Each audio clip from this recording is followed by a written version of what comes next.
Saturday, September 23rd, 1989. An Army Ranger who had just purchased a home on one of Tacoma, Washington's most gang-infested streets quickly became a witness to various illegal activity happening out front of his home. He wasn't shy of confronting it or notifying the authorities, and soon after, he became the target of one of the most notorious street gangs Washington State has ever seen. And after shaking up the hornet's nest one too many times, his home was ambushed by the Hilltop Crips gang, but not before he invited 15 of his Ranger buddies over for a barbecue. 300 rounds, and 10 minutes later, the Crips were fighting for their lives.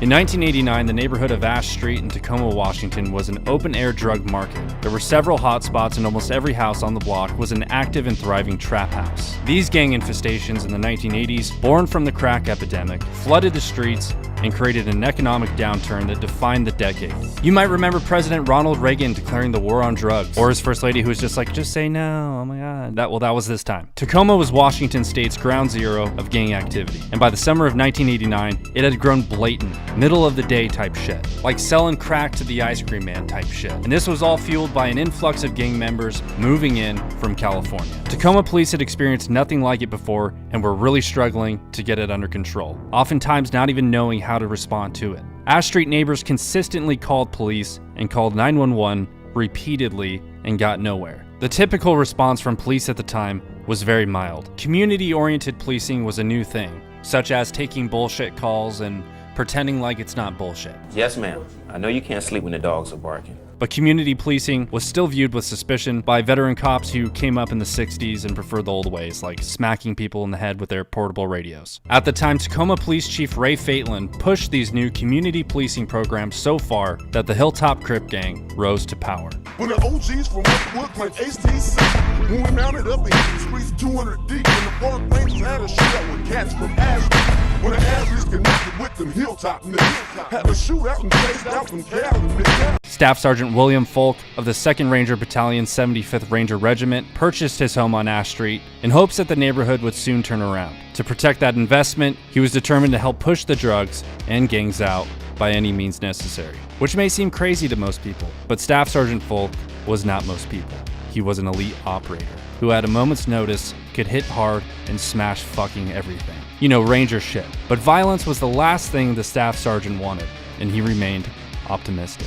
In the summer of 1989, Folk returned from a December deployment in Panama to find the neighborhood worse than when he left. Along with other neighbors who were honest, hardworking people, he formed a neighborhood group that pressed police, demanding action. The neighbors started making signs, protesting, and taking pictures of the drug dealers. Even as the tension on Ash Street rose, Chief Fatelin made a decision he would later regret. Hamstrung by budget constraints and desperately short on the patrol side, he shifted 4 of 6 officers away from the Hilltop Crime Management Team to launch a community policing pilot project. The neighbors on Ash Street reacted with dismay. Under fire from citizens and the city council, a local Tribune covered the controversy, noting efforts by Ash Street neighbors to monitor the drug activity themselves.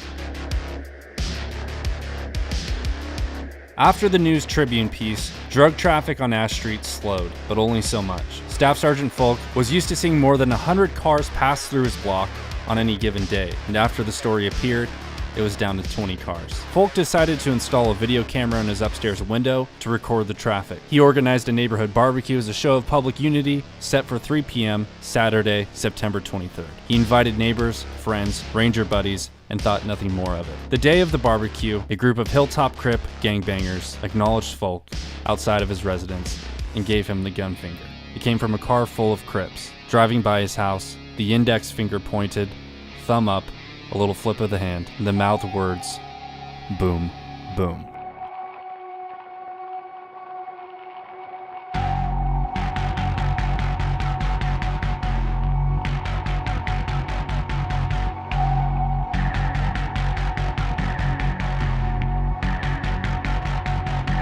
The gangsters saw the video camera on Folk's house, and a few hours later they returned and threw rocks at it. Someone else took shots at the house and the video camera with a BB gun.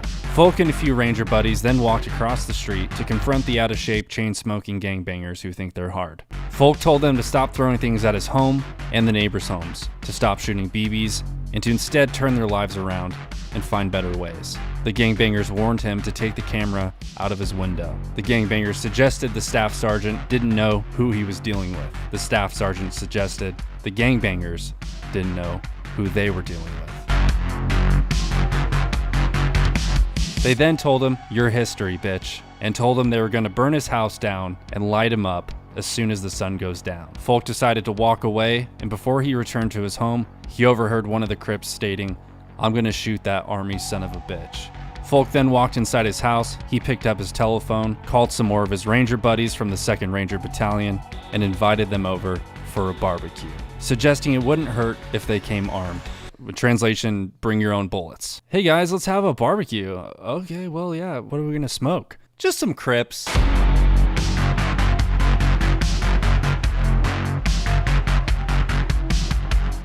Including the few rangers who were already at the barbecue and the rangers called, the total of rangers grew to 15. Folk told them to bring personal weapons and whatever else they had. They came armed to the teeth with handguns, shotguns, and rifles. Folk was armed with a Browning 9mm and a Colt Python 357 Magnum. Fucking Magnum. Who's the gangster now, bitch? Over a couple beers, Folk pitched to his buddies a defensive operation of his home. Stake out locations and wait, no first moves. If police come, disarm immediately, cooperate, and assist. And all of his buddies joyfully agreed and were fucking down. They thought maybe nothing will happen, but if it does, zero tolerance for dudes shooting gats and smoking Swisher Sweets. As the sun went down, the rangers dispersed into their defensive positions, alert and observant of any and all activity inside and outside the perimeter of the house. A few hours had passed as the rangers held their positions. One ranger observed a vehicle approaching in the distance at a slow rate of speed, at which point the vehicle shut off its headlights. Folk, with his Magnum in hand, returned the favor and turned out the lights in his house and in the yard. At 9:20 p.m., as the vehicle approached, someone within the vehicle fired a shot into the air.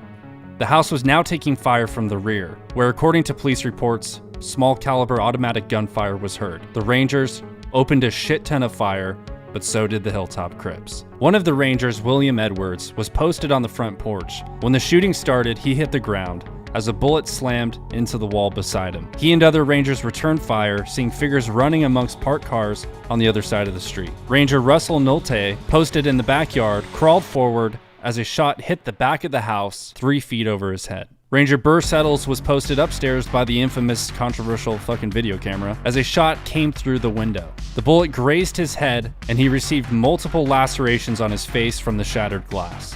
Numerous muzzle flashes were now seen from the east. There were at least 16 shooters in 3 different locations. The Rangers again returned fire, while outside the assailants took cover amongst the parked cars, shooting over their shoulders, ducking down, shooting blindly. You know, stupid shit like that, like gangsters do. At this time, a neighbor taking cover on her kitchen floor dialed 911. And just like the famous Wild West shootout at the OK Corral, it was over in minutes. 10 minutes, to be exact. The first police car came down the middle of the street, cherries and berries on, with his siren blaring.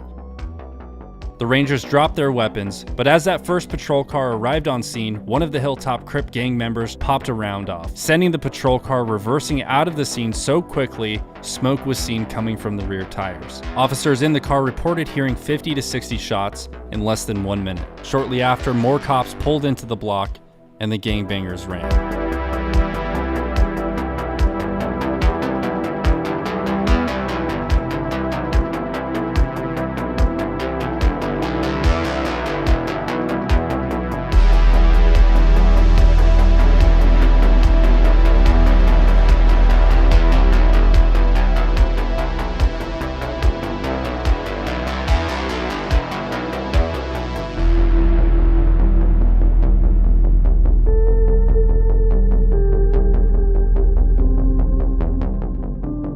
The unarmed staff sergeant walked out the back door to his driveway and the alley behind his house. He felt someone behind and didn't fight. A hand shoved his head down and a voice ordered him to the ground. One gang member by the name of Frankie Strickland was cornered by a police canine and found to be in possession of 16 rounds of 9mm. He said he was holding them for a friend but couldn't remember the friend's name. You know, like a fucking liar. He also said the same thing about the pistol he was carrying. It was for a friend. Another suspect was carrying copper-headed rounds for a gas gun.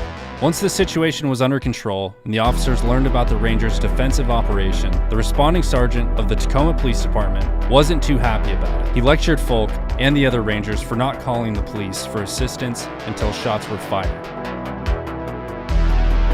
and felt that the situation may have been avoided by calling 911 prior to the shooting getting started. Out of what was quite possibly a 35-man gunfight with over 300 rounds shot in the dark, no one was reported to be killed or injured. For 20 years, the official version of the shootout held that miraculously no one was hurt, but there were rumors injured gang members did not seek medical attention for obvious reasons, and some may have even been mortally wounded. And according to Folk himself, during the firefight, one gang member rushed towards Folk's house. I guess he thought he was gonna John Wayne it, Folk remembered. One of the Rangers took aim and hit the gangster in the shoulder. The attacker staggered back and ran away. The moment goes unmentioned in police reports and witness accounts of the time. Unverified gossip holds that the wounded man was treated at a Seattle area hospital, over an hour away from Tacoma. Doug Sutherland, who was mayor at the time, pondered a declaration of a citywide version of martial law to combat the gang violence that immediately drew national attention. The city of Tacoma found the dollars to add more police officers to their department. Then Governor Booth Gardner even considered sending in the National Guard to Ash Street. The Hilltop Crip gang member who was arrested and found in possession of the 9mm and the pistol, Frankie Strickland, was the only man charged in connection with the shootout. He was convicted of second-degree assault and was later sentenced to 22 months in prison. The military officially considered the incident a matter of self-defense for the off-duty Rangers. On February 9th, 2010, Tacoma Police and FBI launched a major crackdown on the Hilltop Crip gang and charged 32 members with up to 50 crimes, everything from theft to attempted murder and drug sales. A few years back, a Tacoma police officer said something about the shootout. He said it was the single most important incident in Tacoma that caused a change in police policies and practices. Staff Sergeant William Folk never moved away from Ash Street, and as he predicted, he was never promoted and left the Army in 1993. He still owns the property to this day. Hey guys, if you enjoyed this video, be sure to hit that subscribe button. There's a lot more of these historical crime breakdowns in the works, and you don't want to miss them. So be sure to subscribe, and I'll see you guys in the next one. Thanks for watching. Goodbye.